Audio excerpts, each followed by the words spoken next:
একজন টিকটকার মামুন, তার সাথে আপনার জীবন যখন জড়িয়ে গেল, আপনি নিজেও তো টিকটক করতেন, তাই না?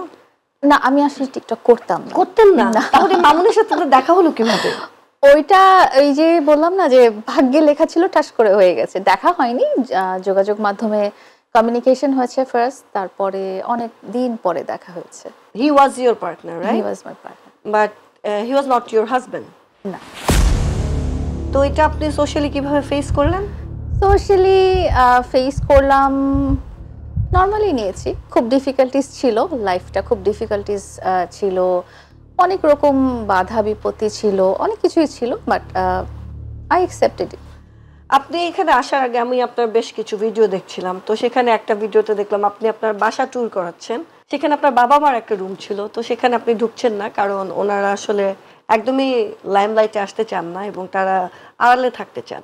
তো এরকম একটা ব্যাকগ্রাউন্ড, মানে এটা থেকেই বোঝা যাচ্ছে যে আপনি অনেক কনজারভেটিভ ব্যাকগ্রাউন্ড থেকে বিলং করেন। তো এরকম একটা কনজারভেটিভ ব্যাকগ্রাউন্ড থেকে আপনি যে ইনিশিয়েটিভটা নিয়েছেন, আপনার পার্টনারের সাথে আপনি দেখাচ্ছিলেন আপনি ওই রুমটাতে থাকছেন, তো এইটা আসলে আপনি কিভাবে সাহস করলেন?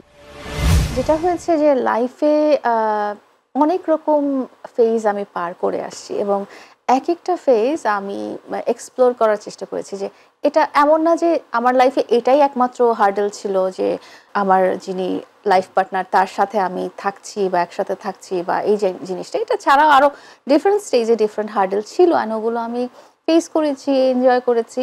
আর ডিফিকাল্টিস ছাড়া কিন্তু কখনো, আমি যখন ছোট ছিলাম তখনও দেখা যেত যে আমি কোনো একটা কিছু করতে চাচ্ছি, তখন হয়তো আমার প্যারেন্টস বলছে না এটা করা যাবে না, কিন্তু আমার মনে হচ্ছে না আমি এটা করব, আমি হয়তো একটু বিকালের বদলে আমি একটু সন্ধ্যায় বাইরে যাব একা একা, তো ওগুলো আমি করেছি।